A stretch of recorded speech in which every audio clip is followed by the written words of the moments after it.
Hi, I'm Bruce Wood. I'm here at the Woodshed Gallery in Franklin, Massachusetts to make a short video about stone lithography. Now, stone lithography used to be the way that most commercially made prints were produced. Stones that lithographs were made from and the technique were mostly taken over by artists. Stone lithographs. Now, it doesn't mean they're made on stone. It means they're made from stone. I have one here. This is a small stone. Sometimes these are very, very heavy. You need a forklift to lift them up. But this is a piece of limestone. It's from a quarry in Bavaria. You can see the roughness of the stone in the back. Now, see on the front here, there's an image that's been drawn by an artist. This is a special kind of limestone. As a matter of fact, I believe that the quarry no longer produces this because it has been mined out. Basically, it doesn't matter how it was done. The images that the artist made, that's what's important. And kind of to know that there's all this handwork involved, and a lot of it's heavy. Now look, on the other side of this, you can use both sides of the stone. Another artist drew a different image on the back of this one. A print that was made from that very stone. Okay? This is a print. Now, this print was made in two colors. To do that, you either had to have two stones, or you reused the same stone by grinding it down and getting a nice smooth stone again, and putting another drawing on top of it that would be printed in the second or third or fourth color.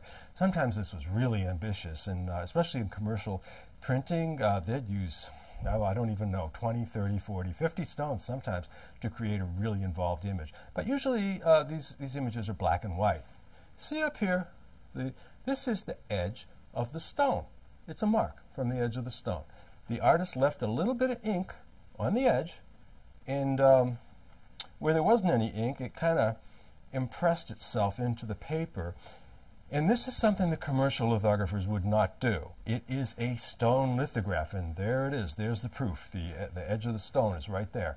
You're not always going to find the edge of the stone, especially in older prints, but it is vogue right now to show the stone with a lot of artists. They like that.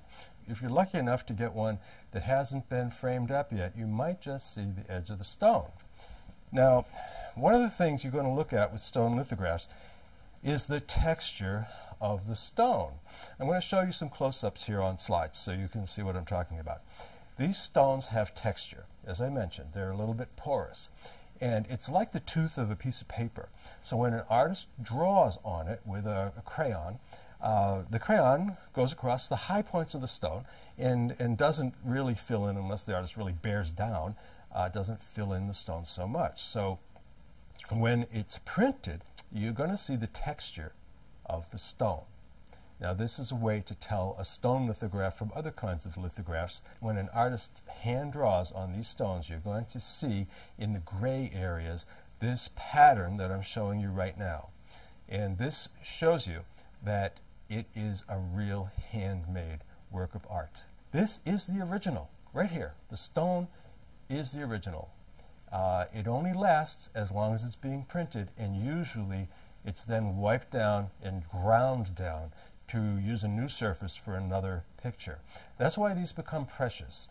The editions produced from these are sometimes very, very small.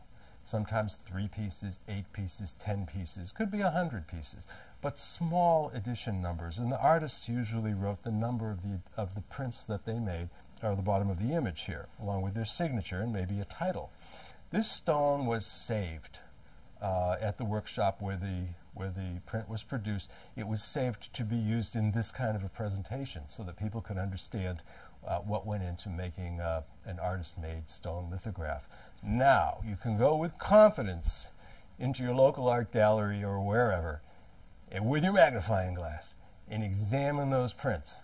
And you'll be able to tell if you're looking at a real original lithograph or not.